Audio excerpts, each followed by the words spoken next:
मैंने सिस्टम अंदर से देखा है, मैं समझता हूं सिस्टम को, इसलिए मोदी जी मुझसे डरते हैं। नमस्कार दोस्तों, हम लेकर आ चुके हैं आप लोगों के लिए 20 मिनट में सुबह की 50 ताज़ा और बड़ी खबरें बताएंगे। दोस्तों, प्रधानमंत्री नरेंद्र मोदी को हुई टेंशन, राहुल गांधी कर रहा है जगह जगह का दौरा, बीजेपी हुई परेशान। आखिरकार क्यों दोस्तों? तमाम राज्यों के चुनाव में भारतीय जनता पार्टी का होने वाला है सूपड़ा साफ, बताएंगे। जो है कर्नाटक से भी आ रही है बीजेपी के लिए बुरी खबर। वहीं पर अगली बड़ी खबर में हम आपको बताएंगे दोस्तों, फ्रांस में भी सेम उत्तर प्रदेश, हमारे देश में जिस तरीके के लोकसभा में गेम पलटा दोस्तों, वैसे ही फ्रांस में मुस्लिम विरोधी पार्टी का हुआ बुरा हाल। बताएंगे कैसे मैनुअल मैक्रो को बुरी हार मिली है। वहीं पर अगली बड़ी खबर में ये भी बताएंगे दोस्तों कि कैसे जो यहाँ पर भारतीय जनता पार्टी के ऊपर गरजे संजय रावत ने फिर प्रधानमंत्री नरेंद्र मोदी और शाह को लपेटा। तमाम मुद्दों पर होगी बात, लेकिन उससे पहले अगर आपने अब तक हमारे चैनल को सब्सक्राइब नहीं किया, कर लीजिए। पास में एक घंटी आएगी, इसको भी दबाइए ताकि हर वीडियो की अपडेट आपको मिल पाए। दरअसल दोस्तों, हमारे देश में दो चीज़ें बहुत मशहूर हैं। सबसे पहले दोस्तों राहुल गांधी, दूसरे नरेंद्र मोदी। अब ये मैं क्यों कह रहा हूँ? क्योंकि दोस्तों जब भी बात मुकाबले की आती है तो राहुल वर्सेस मोदी हो जाता है। और अब की बार राहुल गांधी ने ये साबित कर दिया कि वो देश के सबसे बड़े नेता हैं। एक सर्वे हुआ, उसमें भी ये पता चला कि राहुल गांधी ज़्यादा पॉपुलर हो गए नरेंद्र मोदी से, और नरेंद्र मोदी को ये बात हजम नहीं हुई। अब राहुल गांधी दोस्तों अस्पतालों से लेकर, हॉस्पिटल से लेकर तो तमाम जगहों तक पर जा रहे हैं, और इस बात से बीजेपी को बहुत परेशानी है। प्रधानमंत्री को रातों को नींदें नहीं आ रही हैं कि राहुल गांधी इधर उधर जा रहे हैं और तमाम जगहों पर जो है यहाँ पर दोस्तों उनसे बात कर रहे हैं, लोगों से मिल रहे हैं, उनकी तकलीफ़ें जान रहे हैं। लेकिन हमारे प्रधानमंत्री दोस्तों कहाँ हैं? रूस में है। किससे गले मिल रहे हैं? पुतिन से गले मिल रहे हैं। क्या प्रधानमंत्री को ज़रा सा भी दोस्तों असर नहीं पड़ता कि मणिपुर में लगातार लोग मारे जा रहा है और हिंसा की आग में मणिपुर भड़क रहा है दोस्तों, लेकिन प्रधानमंत्री जाने का नाम नहीं लेते। ऊपर से ये गोदी मीडिया कहता है कि राहुल गांधी राजनीति कर रहे हैं, ये सच में आश्वासन देने गए हैं, और क्वेश्चन मार्क बना दिया जाता है। अब भाई अगर यही सवाल तुम लोग नरेंद्र मोदी से पूछो कि राहुल गांधी राजनीति कर रहे हैं या नहीं, देखिए अगर विपक्ष बोले दोस्तों तो कोई बात नहीं है, क्योंकि वो विपक्ष है, वो सत्ता पक्ष विपक्ष में लड़ाई चलती रहती है। लेकिन मीडिया अगर इस तरीके की बातें करने लगे दोस्तों कि राहुल गांधी राजनीति कर रहे हैं क्या, तो दोस्तों इससे तो यही सवाल उठता है कि तुम मीडिया नहीं, तुम तो बीजेपी के राइट हैंड बन चुके हो या फिर प्रवक्ता बन चुके हो। क्योंकि इस तरीके के सवाल तो वही लोग पूछते हैं दोस्तों। जाहिर सी बात है, पत्रकारों को क्या करना, वो तो सिर्फ न्यूज़ बताते हैं। लेकिन यहाँ तो पत्रकार मोदी सरकार का काम करने बैठे हुए हैं, और वो ये भूल गए कि देश की जनता ने बता दिया है कि नरेंद्र मोदी की असली जगह कहाँ है। उन्हें तो जाना ही है, और इनके साथ साथ इस गोदी मीडिया का भी बुरा हाल होगा। आपको बता दें चले दोस्तों, भारतीय जनता पार्टी के साथ साथ दोस्तों लगा बीजेपी, नरेंद्र मोदी को तगड़ा झटका। अखिलेश बोले फिलहाल बीजेपी की करारी हार होने जा रही है। दरअसल आपको बता दें 2027 के चुनाव से पहले ही अखिलेश ने ऐलान कर दिया है कि समाजवादी की इंडिया गठबंधन की सरकार बनेगी उत्तर प्रदेश में। आपको बताते चले उत्तर प्रदेश के चुनाव में हालांकि अभी बहुत ज़्यादा समय है, लेकिन फिर भी अखिलेश ने दावा अभी से कर दिया कि फ़िलहाल उत्तर प्रदेश में समाजवादी पार्टी की सरकार बनेगी। आपको बताते चले दोस्तों, फिलहाल 2027 में चुनाव होना है, अब लगभग 2025 चालू होने वाला है, क्योंकि लास्ट के महीने चल रहा है। ऐसे में अखिलेश के इस बयान के बाद उत्तर प्रदेश की हलचल और तेज़ हो गई है। और आपको ये भी बताता चलूँ कि अभी जो है यहाँ पर कई राज्यों की राज्यसभा सीटों पर चुनाव कराए गए, उपचुनाव, जहाँ पर सीटें खाली हुई थी। इसी को लेकर सरकार घिरी हुई है। सीधी सी बात है दोस्तों, देश में पेपर लीक से लेकर तो तमाम बड़े मुद्दे हैं जिसमें बीजेपी कहीं ना कहीं फंसी हुई है, और ये मुद्दों ने नरेंद्र मोदी को दोस्तों कहाँ लाकर खड़ा कर दिया है मुझे बताने की ज़रूरत नहीं है। आप सब ने देखा कि फ़िलहाल प्रधानमंत्री जो बड़ी बड़ी बातें कर रहे थे दोस्तों, जनता ने उन्हें कहाँ ला दिया। और ये तो होना ही था। अगर आप देश की जनता को बेवकूफ़ बनाओगे, ऐसी तरीके की चीज़ें करोगे, जनता आपको बार बार वोट देकर जिताने वाली नहीं है। इस बार देश की जनता ने जो हाल किया है बीजेपी का, वो सब ने देखा, और इसीलिए अखिलेश का ये दावा गलत नहीं है कि उत्तर प्रदेश में 2027 में दोस्तों समाजवादी पार्टी की सरकार बनेगी, वो भी पूर्ण बहुमत वाली, क्योंकि यहाँ पर इंडिया गठबंधन साथ में है और कांग्रेस और समाजवादी पार्टी साथ में लड़कर चुनाव जीतेंगे। इस चुनाव से हमने एक सबक ज़रूर सीखा कि जो लोग ये कहते थे कि हमारी पार्टी सबसे बड़ी है, इस देश की सबसे बड़ी पार्टी है हमारी पार्टी और हमें कोई नहीं हरा सकता, या फिर इन्हें कितने दशक लगेंगे हमें हराने में, अब की बार नरेंद्र मोदी को ये पता चल गया कि सबसे बड़ी पार्टी इंडिया गठबंधन है दोस्तों, और दूसरे नंबर पर बीजेपी है। तो आप समझ लीजिए इस वक्त इंडिया गठबंधन का जलवा है, और भारतीय जनता पार्टी भले ही नरेंद्र मोदी ने बैसाखियों के सहारे सरकार बना ली हो, लेकिन जलवा इंडिया गठबंधन का ही है। आपको बता दें चले दोस्तों, फिलहाल फ्रांस में एमेनुएल मैक्रों की ज़बरदस्त हार पर दोस्तों मुस्लिमों ने मनाया जश्न, ज़ोरदार तरीके से मुस्लिम विरोधी पार्टी की हुई हार। दरअसल दोस्तों जिस तरीके से जगह जगह के रिजल्ट सामने आए हैं अब की बार, ये चौंकाने वाले हैं।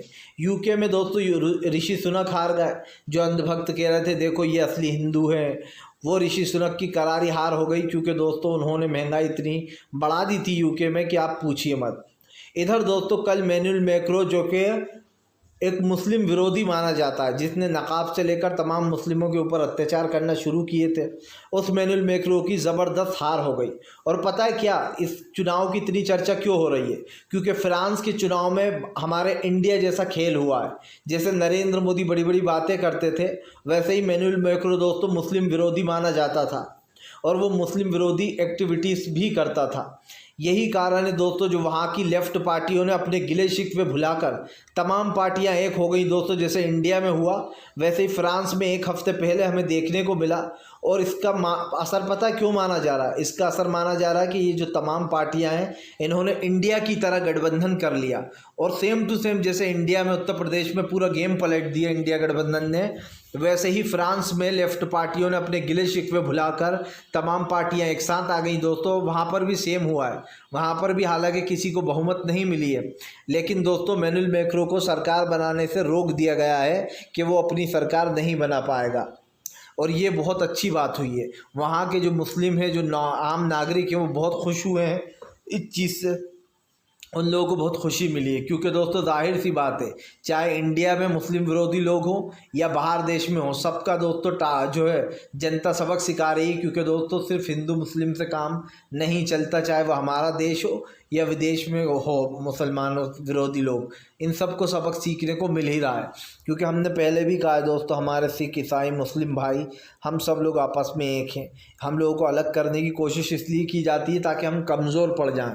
और दोस्तों जाहिर सी बात है, इतने दिन से आपने देखा भी होगा जितने चुनाव हुए, जब इंडिया गठबंधन नहीं बना था तो सब लोग कमज़ोर थे, लेकिन जब इंडिया गठबंधन बन गया तो बीजेपी कमज़ोर पड़ गई।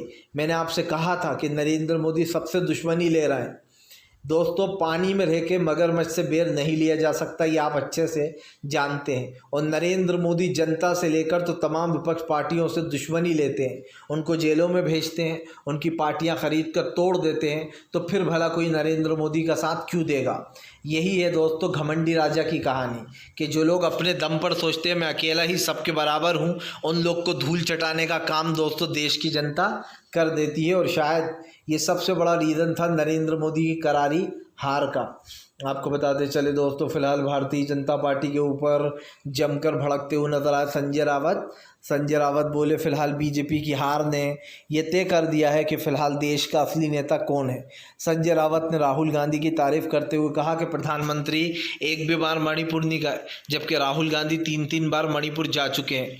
संजय रावत ने कहा कि इस देश का पीएम कौन है? राहुल गांधी तो नहीं है, लेकिन उसके बाद भी राहुल गांधी अपना फ़र्ज़ निभा रहा है। और दोस्तों राहुल गांधी की तारीफ़ इसलिए भी बनती है कि राहुल गांधी ने देश को एक राह दिखाई है दोस्तों। राहुल गांधी ने देश को बताया है कि देश की राजनीति क्या है। मैं तो पहले भी कह चुका हूं दोस्तों, और फिर कहूँगा, प्रधानमंत्री इधर की बात करें या उधर की बात करें, ये वाला कान पकड़े या ये वाला कान पकड़े, जनता ने उन्हें बता दिया है कि आप किसी लायक नहीं हो। सच्चाई ये है दोस्तों कि नरेंद्र मोदी पीएम पद पर बैठने लायक नहीं है। जनता ने सीधा अपना आदेश दिया है, और नीतीश और नायडू ने उनकी बैठने में मदद की है। और ये भी सुन ले नीतीश और नायडू, अगला नंबर इन दोनों का भी है दोस्तों। जो भी बीजेपी के साथ जाता है दोस्तों, जनता उन्हें सबक सिखाती ज़रूर है, इन दोनों को भी सिखाएगी। अब की बार बिहार का चुनाव नीतीश कुमार हारने के बाद दोस्तों पमेलियन जब लौटेंगे तो मुंह लटका कर लौटेंगे, क्योंकि नीतीश कुमार की आंखें तभी खुलेंगी जब वो चुनाव हारेंगे। और दोस्तों उसके बाद नीतीश कुमार अपना समर्थन वापस लेने में ज़रा सी देर नहीं लगाएंगे।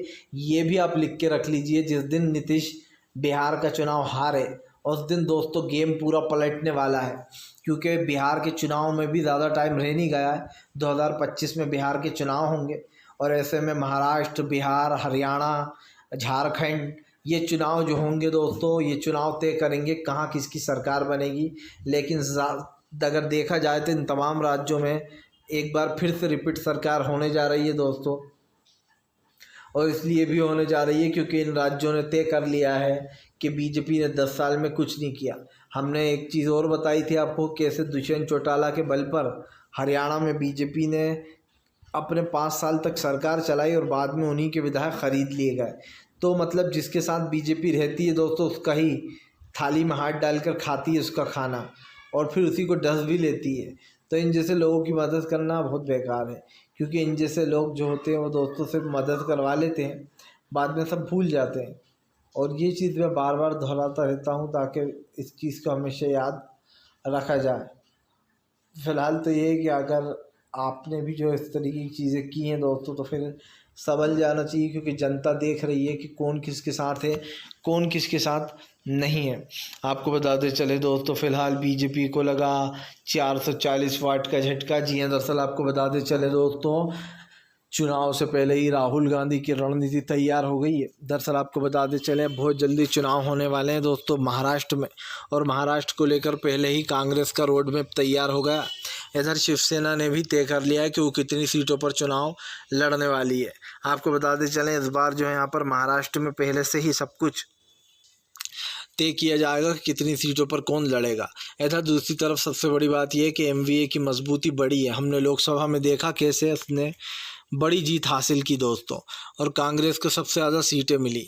तो लोकसभा की सीटों को अगर देखा जाए और राज्यसभा में आकलन लगाया जाए तो इस वक्त एमवीए कई गुना मजबूत है बीजेपी से और एनडीए गठबंधन से।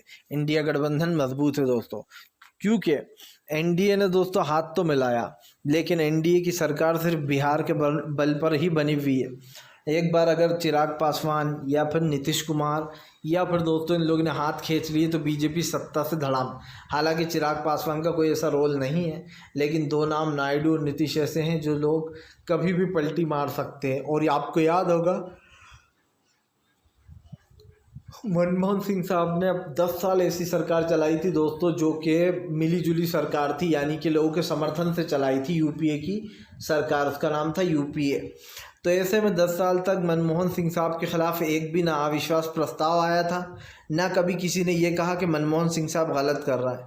उनको सब ने एक मत होकर सपोर्ट किया था, और 10 साल तक सरकार चलाना कोई छोटी बात नहीं होता दोस्तों।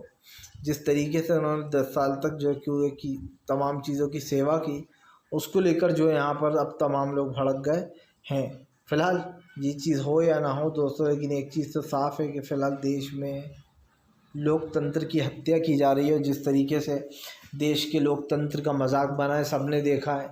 हमने देखा कि लोकसभा चुनाव में खुद नरेंद्र मोदी ने मुस्लिम विरोधी नारे लगाए और जनता ने उनको सबक भी सिखा दिया। प्रधानमंत्री को लगता था कि मैं नफ़रत फैला रहा हूँ, तो बहुत खुश हो रही है जनता, बहुत खुश होगी मेरे टुच्चेपन से दोस्तों। और मैं टुच्चापन क्यों बोल रहा हूँ, क्योंकि दोस्तों इसको टुच्चेपन से ज़्यादा और कुछ कहा भी नहीं जा सकता। प्रधानमंत्री झूठ बोलते रहें, ये हो रहा है, वो हो रहा है, इधर जा रहा है, उधर जा रहा है, इससे कुछ नहीं होने वाला है। जनता जो तय करेगी वही होगा दोस्तों। जनता ने तय किया कि आप इतने साल 10 साल तक सत्ता में रहें तो रहे आप। अब जनता नहीं चाहती है कि आप सत्ता में रहें, वो अपने तो तमाम चीज़ें हैं, लेकिन हम तो इस चीज़ को बार बार जो है यहाँ पर वो करने की कोशिश करते हैं। तो कवर अप कि फ़िलहाल ये तमाम मुद्दों को समझना चाहिए, और इस देश की जनता ने यही समझाने की कोशिश की है, लेकिन दोस्तों फिलहाल सरकार जो है वो मान नहीं रही है। और ऐसे में दोस्तों अब सरकार को मनाना होगा इन तमाम मुद्दों के लिए, और अब देखते हैं कि आने वाले विषय में क्या कुछ नया होता है, क्योंकि आने वाले समय का चुनाव दोस्तों ज़बरदस्त होने वाला है। और सरकार की नींद तो वैसे भी उड़ने वाली है बहुत जल्दी, क्योंकि अब सरकार के ख़िलाफ़ इंडिया गठबंधन की मुहिम शुरू हो चुकी है। और शुरू होने के साथ साथ राहुल गांधी ने दोस्तों बीजेपी के अंतिम तारीख भी लिख दी है, क्योंकि बहुत जल्दी ये सरकार अपने असली मुकाम तक पहुँचने वाली। और वो मुकाम दोस्तों सिर्फ हार होगा बीजेपी का, क्योंकि बीजेपी कितनी कोशिश कर ले चुनाव तो जीतने से रही अब, छुटपुट करने से कुछ नहीं होता है दोस्तों। जब मेन चुनाव आते हैं तो मैंने आपसे कहा था कि जनता का मूड बदल जाता है, क्योंकि जब बात देश के पीएम की होती है, किसी एक राज्य की बात नहीं होती है, जब पूरे देश को चलाने की बात होती है, और देश को कौन चला सकता है सब जानते हैं दोस्तों, कहीं ना कहीं नरेंद्र मोदी को मना कर दिया गया। और इस चीज़ को लेकर जो यहाँ पर वो लगा गए कयास कि फ़िलहाल क्या हो रहा है, लेकिन एक चीज़ तो साफ़ है। फिर हम भी दोस्तों इन चीज़ों पर देखेंगे या फिर सोचेंगे, लेकिन अब तमाम मुद्दों का जो है यहाँ पर जो ये तमाम चल रही हैं बीजेपी को लेकर, और अब इस पर बात भी की जाने वाली है। तो अब देखना होगा कि फ़िलहाल क्या होने वाला है आगे चलकर दोस्तों। आपको बताते चले दोस्तों, फ़िलहाल ममता बनर्जी ने बीजेपी को दिया फिर झटका दोस्तों। तमाम राज्यों की उपचुनाव सीटों पर ममता बनर्जी करेंगी 4 सीट पर कब्जा। दरअसल आपको बताते चले दोस्तों, फ़िलहाल 7 राज्यों की सीटों पर उपचुनाव कराए जा रहे हैं। कहीं किसी का देहांत हो गया तो कहीं कोई इस्तीफ़ा देकर चला गया। इन तमाम सीटों के चले जाने के बाद दोस्तों जो है हिमाचल में और पंजाब में, तमिलनाडु में, कर्नाटक में तमाम जगहों पर उपचुनाव हो रहा है। ऐसे में जो है यहाँ पर ये जो तमाम चीज़ें हैं इस चुनाव को लेकर 4 सीटें ममता बनर्जी जीतती हुई नज़र आ रही हैं साफ साफ, क्योंकि बंगाल का माहौल अलग है। हालांकि देखिए ये तो सब जानते हैं कि इन चुनावी छुटपुट चुनाव में कोई भी जो है यहाँ पर सीटें नहीं इतनी उत्सुकता से वोट डालने नहीं जाता, तो इसमें जीत हार की बात तो खैर बाद में आएगी। लेकिन यहाँ पर तो सबको पता है कोई उत्सुकता दिखाता नहीं है दोस्तों इतना, क्योंकि इस चुनाव में सबको पता होता है कि अरे यार सरकार तो चुननी नहीं है, सीटें जो खाली हुई हैं उस पर वोट देना है। लेकिन ये चुनाव भी दोस्तों बहुत ज़ोर का होता है, तो हम तो यही कहेंगे कि आप सोच समझ के वोट करिए इसमें भी, और इंडिया गठबंधन को हर जगह जिताइए ताकि ज़्यादा से ज़्यादा सीटें इंडिया गठबंधन की रहें, हर मैटर में रहें। और इस चीज़ को लेकर दोस्तों जो सबसे बड़ा सवाल भी आ गया सामने, तो हम देखते हैं कि अब ये तमाम क्या हो रहा है, क्योंकि काफ़ी कुछ बदलने वाला है दोस्तों, या फिर यूँ कहते हैं कि बदल चुका है। सरकार को भी जो है यहाँ पर तमाम तरीके से ले जाया जाता है, और अब दोस्तों सरकार की नीति जो है वो पूरी फिर होने वाली है।